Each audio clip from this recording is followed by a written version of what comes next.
Il y a eu un coup de tonnerre. Il est en train de montrer que de la même manière de la Bible, quand l'agneau a ouvert les seaux, de manière symbolique, il y a eu un coup de tonnerre. Ici aussi, c'est la même chose. Amen. Je regardais quand l'agneau ouvrit, quand il ouvrit le premier seau. Et j'ai entendu comme une voix de tonnerre. Et l'un des 4 êtres vivants qui disait viens et voir. Remarquez, un tonnerre, 7 messages. Amen.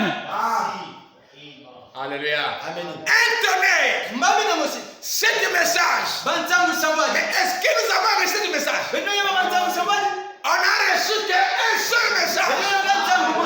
Mais ce seul message-là était le rassemblement des suspects. Amen. Des 7 actes de l'église. C'est que les messagers ont laissé en suspens. De Paul jusqu'à Laodicée avec William Seymour. Amen. Alléluia. Parce que c'est William Seymour. Quand il s'est réveillé, avec la restauration des dents, Amen. Il avait une vérité de la parole, mais il n'a pas vu toute la vérité. Alors l'église, son église s'est organisée et c'est devenu Laodicée. Où Branham dit que Laodicée, c'est là de l'église pentecôtiste. Amen. Est-ce que vous suivez? Maintenant, le 7e ange prend tous les points en suspense. Alléluia. Qui avaient été laissés. Et ce sont les 7 anges qui amènent ça dans un bloc. Mais puis son regard n'est pas braqué sur les autres anges. Parce que les 6 autres anges étaient passés. Mais s'ils sont venus pour symboliser les suspens. Mais sur le regard de Frère Branham était fixé sur le 7e ange. Parce que lui avait le 7e sceau dans lequel il y avait ces vérités mystères qui avaient été laissées en suspens depuis le premier âge. Amen. Voilà pourquoi nous sommes à l'âge de la compréhension parfaite. Amen. Et j'ai appelé ça le dimanche l'âge de la raison, de la connaissance. Amen. Amen. Nous sommes dans un âge évolué. Parce que Daniel dit que la Bible, ce livre, plusieurs la liront au temps de la fin. Et les belles connaissances va augmenter. Voilà pourquoi aujourd'hui, pour vaincre, nous sommes à l'âge de l'épouse. C'est ça, non? Amen. Mais dans l'âge de l'époux, il a vaincu avec la parole. Il est écrit, il est aussi écrit. Pourquoi? Parce qu'il était la parole. Non pas qu'il avait la connaissance de la parole, mais il était la parole. Il a vaincu par la parole. Et au temps de la fin, le même grec qui est parti en terre, revenir à la vie, au temps de la fin. C'est quand vous avez semé une graine, et bien à la fin vous devez aussi récolter le grain. Je sème l'avocat, ça va pousser en tige, ça produira les branches, ça produira les feuilles, et la finalité j'aurai un autre avocat en haut, une autre semence en haut, comme ce que j'ai semé au début. Et nous sommes en cet âge-là de la fin où l'épouse produit l'époux. Amen. Et comme l'époux a vaincu Satan par la parole, on ne vaincra pas par les dents, on ne vaincra pas par les parler en langue, on vaincra par la parole. Le Le diable aujourd'hui attaque au moyen de la parole. Il vient vous empêcher les choses qui ne sont pas écrites. Amen. Aujourd'hui, nous avons des réveils de l'Afrique.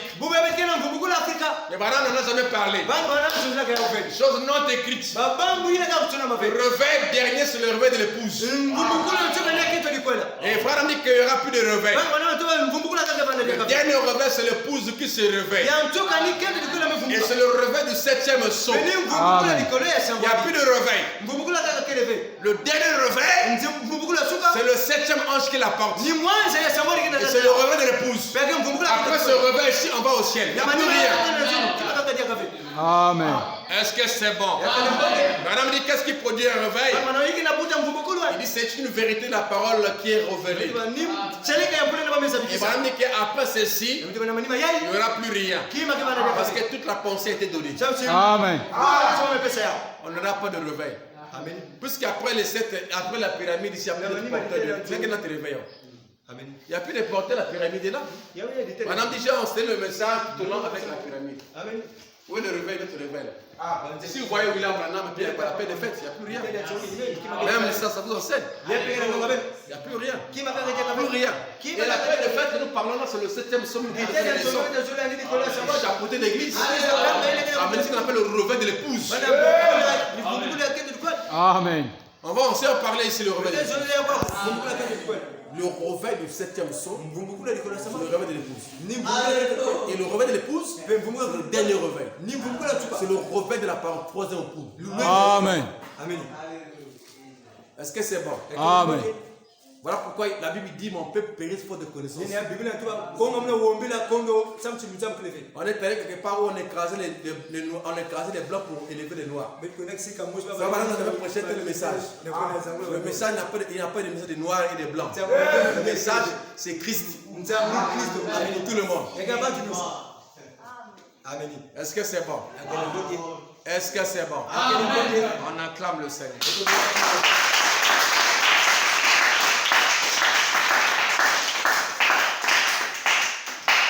Amen. Amen. Merci beaucoup. Dieu nous a donné William Seymour. Dans la Pentecôtiste, bien sûr. Qui était aussi un noir qui a porté la parole. Mais si on pense seulement qu'il fallait que Dieu parle aux noirs ou qu'il parle aux jaunes, ça ne va pas marcher puisque toute la Bible est écrite par les orientaux. Les enfants d'Abraham. Dieu ne fait pas des choses comme ça. Dieu fait ces choses d'après son plan. Ok? Quand il vient chez les nations, il a pu faire Banam étant prophète.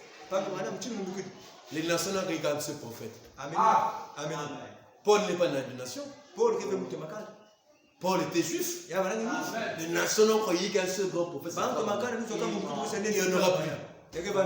Amen. C'est fini. Le match est fini. Il n'y a plus rien. Quand vous avez semé votre grain et que ça arrive encore à vous produire les grains, c'est la fin. Bon, après le grain, sur un an, vous allez encore voir quoi? Ma fleur. Il n'y a plus rien. C'est même pour un avocat. Ou bien une graine de manguier, je sais quoi. Et qu'à la fin, ça va produire les morts. Mais c'est la fin de la course. Ce qui va rester là, c'est d'attendre pour que la mangue puisse mûrir pour que tu manges. Il n'y a plus rien. Amen. Amen. Merci beaucoup. Comme Dieu est devenu noir. Mais notre Dieu n'est pas noir. Amen. Notre Dieu est esprit. Amen. Amen. On est comme le Zolo. Guillemille va dire que Jésus-Christ est noir. Le réveil de l'Afrique aussi va dire qu'il est noir. Il n'y a pas un réveil de l'Afrique. Le réveil, c'est ce qui t'a apporté. C'est ça qui s'est répandu en Afrique, en Asie, partout. Amen. Bien que chez nous ici, il y a plus d'ampleur. Amen. Amen.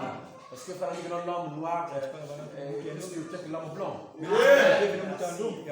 Mais ce qui a détruit l'homme blanc, c'est l'intellectualisme. Amen. Et la civilisation. Parce que la civilisation les a traversés avant nous. Ça quittait l'Est, la Chine, non? La plus vieille civilisation. Ça a suivi le parcours du soleil. La France, l'Angleterre, et puis ça va aux États-Unis. Voilà quand nous sommes épargnés. Amen. Amen. C'est venu chez nous plus tard. Alors pourquoi chez nous, quand nous parlons de la parole de Dieu, les gens se réjouissent parce que chez les blancs, là-bas, la fille et papa se lavent en slip dans leur piscine. Parce que la civilisation est allée là-bas le plus longtemps, ça les a ramassés. Amen. Nous, quand tu arrives chez nous, il y a quand même plus de la pureté. Bien que la sueur est là, mais c'est pas si grave que là-bas. C'est que normalement qu'on soit plus spirituel. C'est comme ça, frère Anandi, non? On dit que non, si vous voulez voir Dieu, comprendre ce que Dieu est allé dans les forêts, là où il n'y a pas de femmes. Moi, je resterai là-bas, tout est naturel. Parce qu'il n'y a pas assez de sueur là-bas. C'est comme en Afrique ici, il n'y a pas assez de sueur. Dès qu'il y a la sueur. Mais c'est pas comme chez les Blancs où les gens se couchent en route. Amen. Est-ce qu'on peut aller, mes frères? On acclame le Seigneur.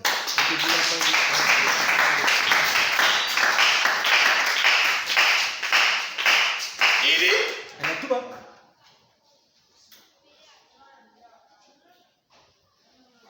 voilà. Remarquez. Un tonnerre. 7 messages qui ont été scellés et qui ne peuvent pas être révélés avant le dernier jour. C'est gaz ici. Amen. Vous voyez ce que je veux dire? Amen. C'est là le grand problème. Comprendre ce que le prophète veut dire. Amen. Maintenant, avez-vous remarqué la partie mystérieuse de cette semaine? Voilà ce que c'est. Voilà ce que c'était. Ce n'était pas un être humain. Un homme. C'était les anges du Seigneur. Remarquez, il y a 3 témoins. Des témoins ici, assis ici. Il y a une semaine, un peu plus d'une semaine, j'étais dans les montagnes, presque au Mexique, avec 2 frères qui sont assis ici. J'arrachais les gratérans, ou des gratérans, ou des gratérans du désert sur ma jambe. Il explique comment les hommes sont venus. Sur le désert d'Arizona. Ok, comme Paul qui avait reçu la révélation au désert d'Arabie. Amen. Comme Billy Paul est lié. Lui aussi reçoit. Vous n'avez pas compris ça? Billy Paul est lié. Amen. Lui aussi Billy.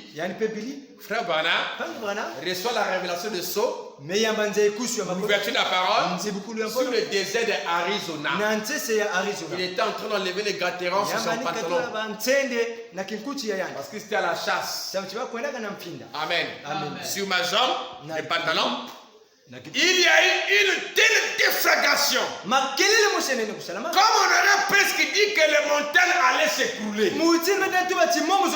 Ça nous fait penser un peu aussi à Mont Sinaï. Quand Moïse est allé recevoir les 10 commandements, les montagnes aussi tremblaient. Parce que la nuit était sur la montagne. Une seule personne était entrée là-bas.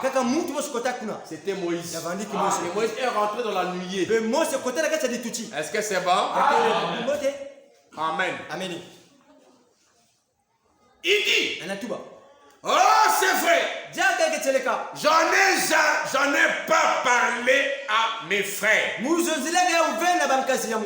ils ont remarqué un changement. Comme seulement aussi à l'époque de Moïse. Quand il est descendu de cette prison, il y avait un changement. Il dit que sa face se réunit ainsi de suite. Amen. Il dit, et Dieu m'a dit, maintenant tu es trop près, va à l'est. Ceci c'est l'interprétation de cette vision. Voyez? Or, pour que vous soyez rassurés, Frère Sothman n'a pas attrapé le gibier pour qu'il poursuivait. Parce que Dieu l'avait dit qu'il ne devait pas attraper ça comme signe. Il devait se préparer pour recevoir les anges qui allaient venir. Il allait se consacrer pour recevoir les anges qui allaient venir. Il dit que Sothman ne va pas attraper le gibier qu'il est en train de chercher. Et ça sera pour toi un signe. Est-ce que c'est bon? Il dit, Frère Sothman n'a pas attrapé le gibier qu'il poursuivait. Nous essayons de l'attraper pour lui. Et Dieu a dit, maintenant ce soir, que ceci te servait de signe. Il ne va pas l'attraper. Tu dois te consacrer en ce moment pour la visitation des anges. Et j'étais dans mes états. Vous vous rappelez? J'étais dans l'ouest. Les anges se dirigeaient vers l'est. Il dit, quand ils sont passés, j'ai été enlevé avec eux. Amen. Quand ils passaient, j'ai été enlevé avec eux en direction de l'est. Parce qu'il était à l'ouest. Or, à l'est, c'est là où était le Branham Tabernacle. Maintenant, les anges l'ont enlevé pour l'amener vers l'est. Plus tard, il va expliquer que c'était pour ouvrir les seaux. Est-ce que c'est bon? Ou pour prêcher le mystère de cette seau. En direction de l'est. Il dit, et frère Fred, qui est ici ce soir, on est témoin. Ainsi que frère Norman.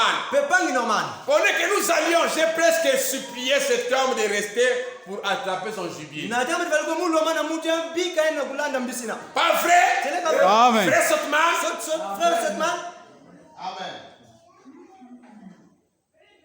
Amen. Amen. Toi, tu n'as pas. J'ai presque supplié cet homme de rester pour attraper son gibier. Pour que toi, tu as dit, tu as fait une négation. Il a supplié pour qu'il reste, pour qu'il attrape son gibier. Ok? Amen. Pas vrai, frère Sothman? Oui. Les voilà. Tout debout, juste là. Frère Sothman dans l'église. Je l'ai supplié. Mais néanmoins il a dit, donc Dieu, il ne va pas l'avoir. J'en ai rien dit. J'ai continué mon chemin. Il dit, quelque chose se tenait près de cette tente.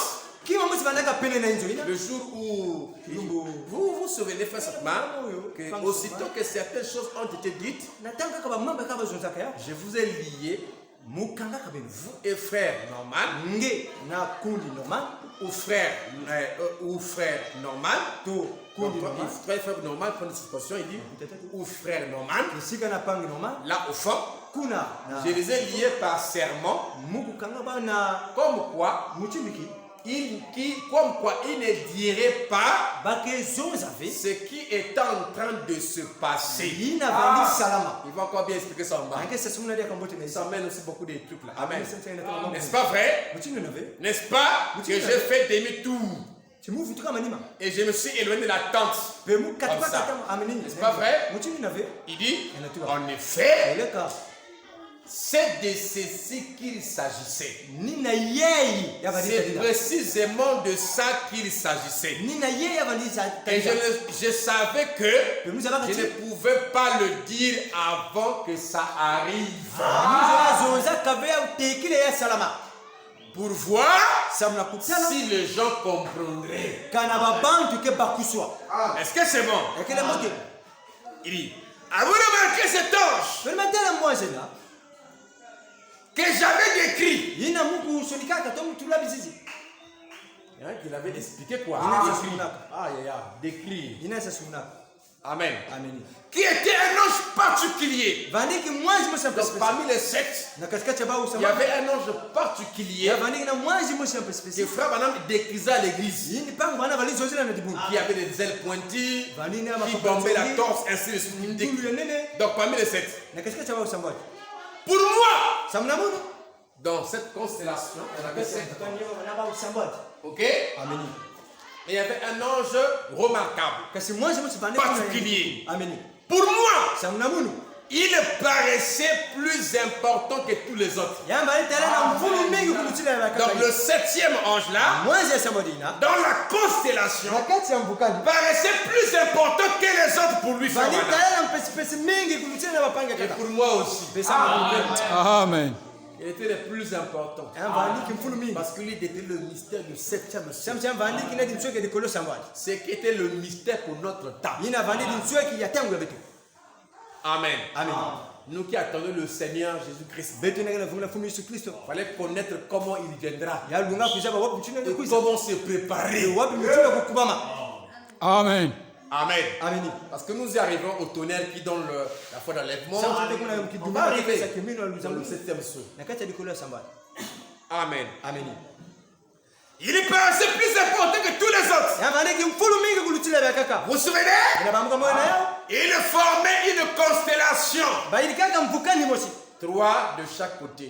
Et un en haut. Amen. Un de chaque côté. Dans la constellation. Amen. C'est comme ça qu'on dit chaque côté, non? C'est bon? Est-ce que c'est bon? Ça c'est un côté. Ça c'est un côté. Même si on peut les rapprocher comme ça. À deux côtés. Même si on peut les coller. Amen. Pour que ça soit côté, ça doit pas être fusionné. Même si on peut. Combien de centimètres, non? Chacun côté.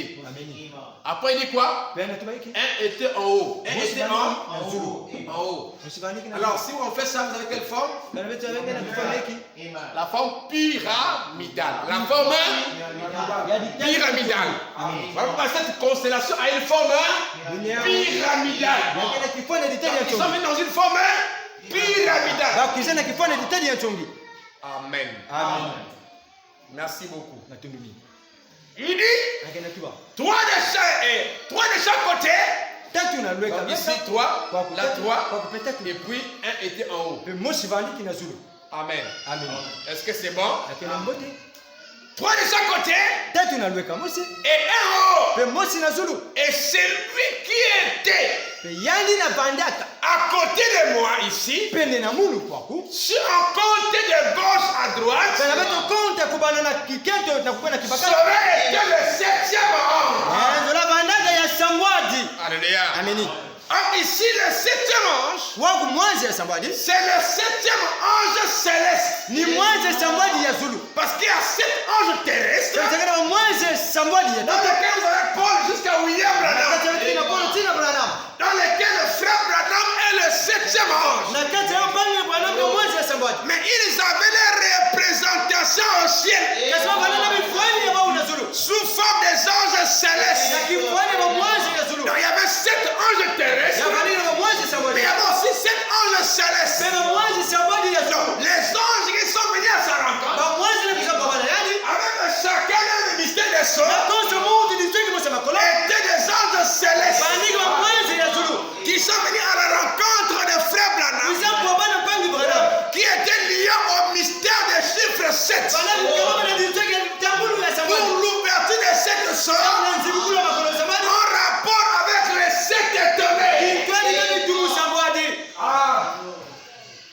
Est-ce que c'est bon? Il dit, ce n'était le 7e ange. Il était plus brillant. Son éclat était plus vif que l'éclat des autres. Regardez, le 7e ange, dans la constellation, son éclat était plus brillant que les autres.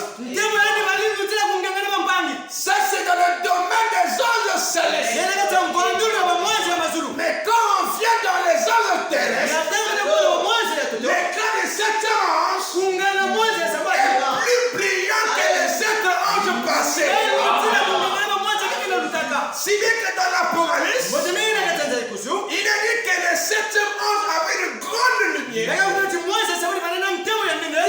envahi la terre en entier. Est-ce que vous comprenez ça? Il y avait un rapport entre le septième ange céleste et le septième ange terrestre. Alléluia. Et le sept, nous savons que c'est l'achèvement. Donc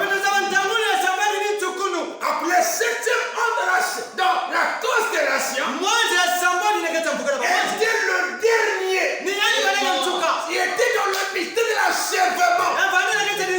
Le septième ange terrestre était aussi le dernier. Toujours dans le mystère de l'achèvement. Voilà pourquoi je vous ai dit, il n'y a plus rien après Frère Branham. Même pas Joseph.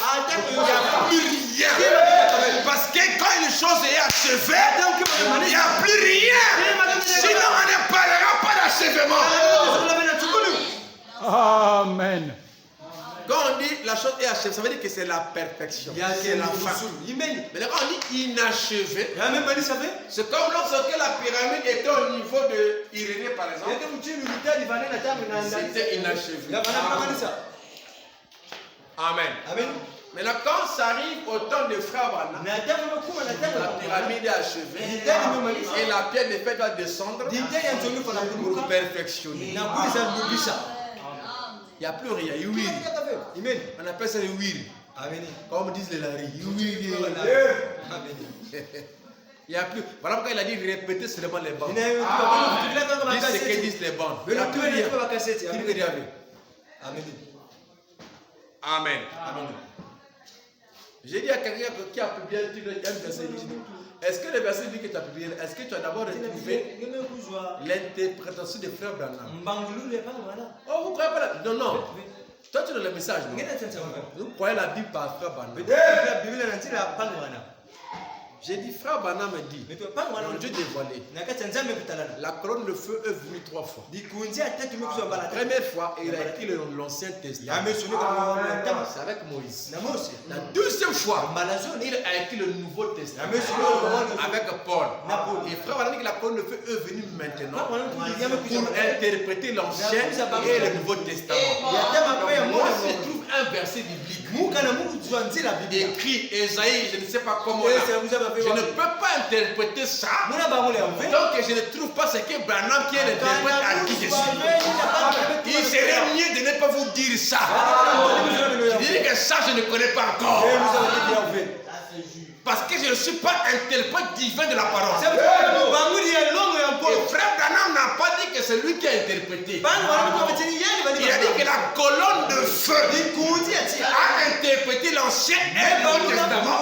Et il a pris un corps que nous appelons Frère Branham.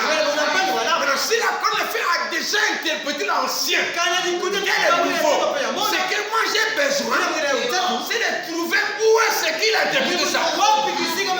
Et puis je n'ai pas appliqué ça. Nous serons, on va peut-être faire, vous n'aurez pas toute la connaissance de la parole de Dieu. Avant que vous allez au ciel, ou que vous quittez la terre. Peut-être que vous ne connaissez pas tout. Mais ce que Dieu vous montre par les prophètes, c'est prêcher. Mais c'est que tu ne comprends pas d'abord la Bible. Alors, à prêcher 1000 prédications, cherche d'abord ça. S'il n'a pas dit ça quelque part, ça veut dire que ce n'est pas un mystère. Si c'est un mystère, il doit dire ça. Parce qu'à la voix du 7e ange, tous les mystères devaient être révélés. Voilà pourquoi si un prophète vient encore, je vais le révéler. Puisque Dieu ne fait rien sans avoir révélé son secret à c'était les prophètes. Toi tu viens et ton prophète va révéler quoi? Parce qu'il n'y a plus de secret. Branham dit que dans la Bible il n'y a plus de mystère. Donc toi tu viens dire quoi? Si tu viens tu répètes Frère Branham, alors que tu es comme moi. Si tu es prophète, donc tu seras prophète comme moi. Est-ce que c'est bon? Il n'y a plus rien. On acclame le Seigneur.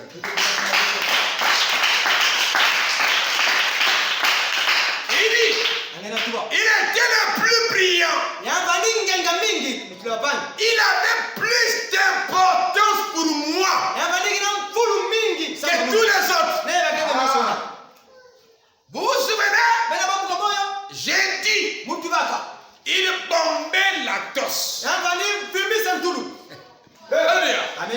comme ça. On est en train de voler là.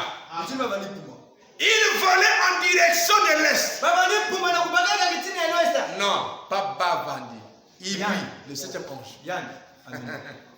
Il volait. Je parle du 7e ange. L'ange est remarquable, ok? Il faut être dans la symphonie, monsieur l'interprète. Il volait en direction de l'Est. Or là, il était à l'ouest. Là où le soleil se couche. En Arizona. Mais l'ange, le 7e ange, dans la constellation, volait vers l'Est. Et mon ami, que tout mon regard était fixé sur lui. Parce qu'il me paraissait plus important que tout le monde. Amen. C'était l'ange approprié pour notre âge. Parce qu'il avait le mystère pour notre temps. Amen. Et il dit, vous vous souvenez? Vous vous souvenez de cela? J'ai dit, cela m'a enlevé et m'a élevé. Il m'a enlevé, m'a élevé. Vous vous souvenez? Voici ce que c'est. C'est lui qui avait le mystère du 7e sceau. C'est lui qui avait le 7e sceau.